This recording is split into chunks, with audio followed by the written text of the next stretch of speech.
नमस्कार, सत श्री अकाल, प्रणाम। आप लोगों का प्यार और आभार पाकर के बहुत ही खुश हैं हम। उम्मीद है कि आप लोग भी बहुत ही खुश होंगे। स्वागत है आपका हमारी जानदार शानदार कहानी में, जो सच्ची घटना पे आधारित है। चलते हैं एक ऐसी नई कहानी, नई सच्ची घटना की तरफ, जो आपको कुछ न कुछ जरूर सिखाएगी। ना कुछ तो आपको सतर्क और सुरक्षित रहना जरूर सिखाएगी हमारी कहानी। यह कहानी है एक 38 साल की जवान और खूबसूरत महिला की। जो महिला होती है वो एक शामली जिले की रहने वाली है, उत्तर प्रदेश के। यहाँ पर एक परिवार है, जिस परिवार में सिर्फ एक लड़की है जो 20 साल की होती है, एक औरत है जो 38 साल की होती है। 38 साल की जो औरत है उसके पास एक मकान है जो 4000 स्क्वायर फीट में बना हुआ है, और उसका पति जो है वो उससे दूर रहता है। इसका कम से कम 2 साल पहले तलाक हो चुका था। अब वो महिला अकेले उस बड़े से घर में रहती है, जो घर उसके पति का ही था, पर उस घर को उसने मुकदमे के द्वारा जीत लिया था। अब यह घर इसके कब्जे में होता है, जिसमें 14 कमरे बने हुए हैं, और ऊपर नीचे का दोनों फ्लोर का जो 14 कमरे हैं वो इसके किराए पर चलते हैं। इसका काम होता है कि जो भी किराएदार आते हैं, जिनसे किराया लेती है, उनके साथ साथ जो पैसे की कमाई है वो कुछ और भी होती है। इसकी पैसे की बदौलत इज्जत का सौदा करती है, यौन संबंध रखती है। एक तरीके से बदचलन औरत का जो धंधा होता है, उस धंधे के हिसाब से वैश्यागिरी का काम करती है। इधर ऐसे इस प्रकार से कई लड़के इससे संबंध बना करके और अपनी जिंदगी बर्बाद कर चुके थे, या यूं कह लीजिए कि उन लड़कों को इसने लूट ही लिया था। एक लड़का है जिसका नाम रोहित होता है, और इस जो औरत है 38 साल की, उसका नाम मालिनी होता है। मालिनी अब धीरे धीरे अपने पति से दूर होने के कम से कम 2 साल बाद इस धंधे में चली गई थी। अपना 38 साल की जो औरत थी वो और अपनी 20 साल की बेटी को, दोनों को इस धंधे में ला चुकी थी। ये जब धंधा करती है तो उसका जो पैसा लेती है उससे 2 गुना पैसा अपनी 20 साल की बेटी का नीलिमा का लेती है। जो नीलिमा है उसका पैसा इससे अपने रेट से दूना लेती है। इस तरह से इसका जो है, जो 4000 स्क्वायर फीट का घर था, उसके अलावा और भी इसने प्लाट और घर खरीद रखे थे, क्योंकि इसका जो धंधा था, जो इसका काम था, वो बहुत ही बेहतर था। किराएदारी के जाल में फंसा करके लड़कों के साथ जो अभद्र व्यवहार करती थी, संबंध बनाती थी, उसका पैसा लूटती थी।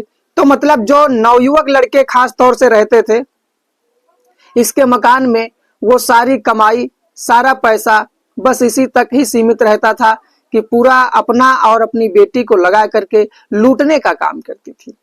एक रोहित लड़का होता है। कुछ कहानी नई हो जाती है, कुछ ऐसी घटना हो जाती है जिस मामले में इस रोहित को भी अपनी जान से हाथ धोना पड़ता है। लेकिन इन लड़कियों का, इन जो औरत है और इसकी लड़की है, इसका भी भांडाफोड़ हो जाता है। तो आप समझेंगे कहानी के बारे में आगे। तब तक आपसे एक ही निवेदन है, अगर कहानी अच्छी लगे, हमारी पसंद आए, तो वीडियो को लाइक कर देना और चैनल को सब्सक्राइब कर देना। आप बने हुए हैं कौशल किशोर के साथ। कहानी शुरू से करते हैं। कहानी में यही है कि ये जो औरत है, इसने एक दिन रोहित को कमरा किराए पर दे देती है। रोहित अच्छा लड़का, खूबसूरत, हष्ट-पुष्ट जवान। देखते ही इसको लगता है कि इस लड़के के साथ अपनी जो चाहते हैं वो भी पूरी कर लेंगे, और इस लड़के का पैसा भी हड़प लेंगे, क्योंकि लड़का अच्छी सरकारी नौकरी में होता है, जल निगम का बाबू होता है। वो नौकरी के दौरान ही यहाँ आया था और रहने लगता है। तो इसने जो है एक जाल फैलाया और कहा कि मुझे आप अच्छे लगते हैं, मुझे लगता है आपसे मुझे प्यार हो गया है, लड़का 20 साल का होता है, औरत 38 साल की होती है, लेकिन देखने में बिल्कुल ही ये समझ लीजिए कि अभी वो नौजवान ही लग रही थी। जबकि उसकी बेटी 20 साल की थी। वो भी इसी ख्याल में आ जाती है कि शायद मैं भी इसके साथ खुश रहूंगी, अच्छा लगेगा और पैसा तो मिलेगा ही। लड़का अभी परिवार लेकर नहीं आया होता है और वो सोचता है कि अभी हम महीने 2 महीने यहाँ रहेंगे, नौकरी करेंगे, इसके बाद में अपनी वाइफ और एक बच्चा था ले आएंगे उसको। मगर इस औरत ने इस लड़के को ऐसे फंसा दिया कि बहुत ही खतरनाक इल्जाम हुआ इसका। जब वो लड़का रहने लगता है तो उसके कमरे में रात में 8 बजे, 9 बजे, 10 बजे धीरे धीरे टाइम बढ़ा देती है और जाने लगती है, बैठी रहती है, कहीं चाय बना के पिलाती है, कहीं कुछ कराती है। लड़के की कमाई 50,000 के आसपास महीने की थी। तो वो लड़का इससे कहता है कि देखो मेरे चक्कर में मत पड़ो, मेरे पत्नी है, बच्चा है, मैं इस तरह का लड़का नहीं हूं। तो वो कहती है कि मैं ऐसा नहीं कर रही हूं, बस ये है कि मेरा पति मुझसे दूर रहता है, तलाक हो गया है, मुझे आप अच्छे लगते हैं, मैं आपसे थोड़ा दोस्ती करना चाहती हूँ। लेकिन दोस्ती दोस्ती के साथ में उससे प्यार हो जाता है। माँ जब इस कमरे में आती है उस 20 साल की लड़की की, 38 साल की जो है, जब देखता है कि ये बिल्कुल पीछा नहीं छोड़ रही है, बराबर मेरे कमरे में आना जाना है इसका, तो वो एक दिन ऊपर वाला कमरा छोड़ करके नीचे वाला कमरा ले लेता है। लेकिन नीचे वाले कमरे के बाजू में उसकी बेटी का कमरा होता है, जो 20 साल की लड़की नीलिमा है। जब उस औरत से बचता है तो नीलिमा इसे परेशान कर देती है।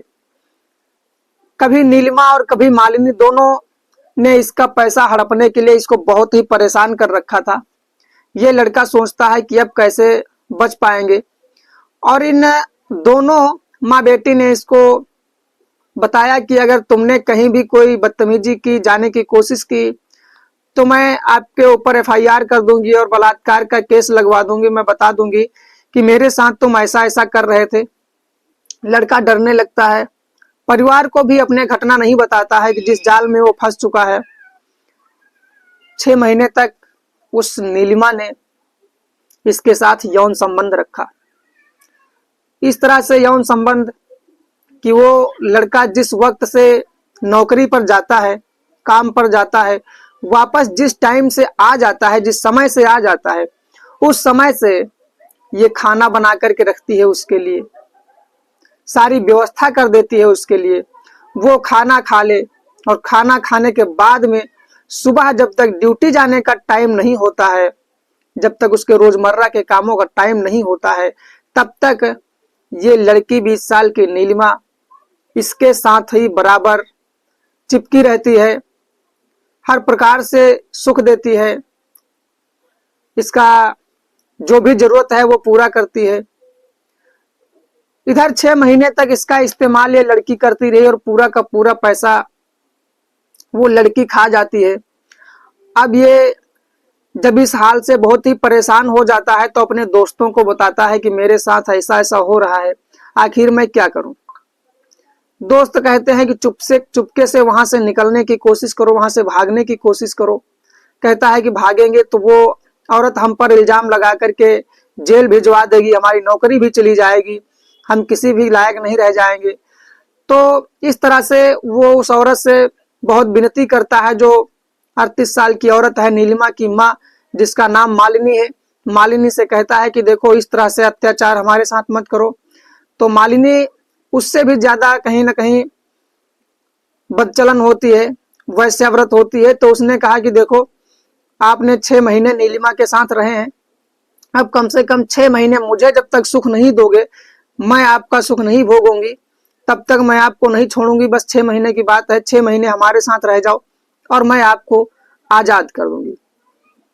इस तरह से वो लड़का 6 महीने तक उस औरत के साथ रहता है, नीलिमा की माँ मालिनी। यहाँ तक कि अब दोनों माँ बेटी ही उसके साथ रहने लगती हैं और दिन रात उससे चिपके रहने का काम करती हैं। इस तरह से लड़का बहुत ही परेशान हो जाता है और सोचता है कि अब मैं क्या करूं। इस तरह से लड़के का जीवन बहुत ही असमंजस में फंस जाता है। लड़के की जब कुछ समझ में नहीं आता है तो वो एक बार जहर खा लेता है, जान की बाजी लगा देता है, सोचता है कि हम ना परिवार के हैं, हम ना घर के हैं, ना किसी के हैं, तो जहर खा लेता है और वो मर जाता है।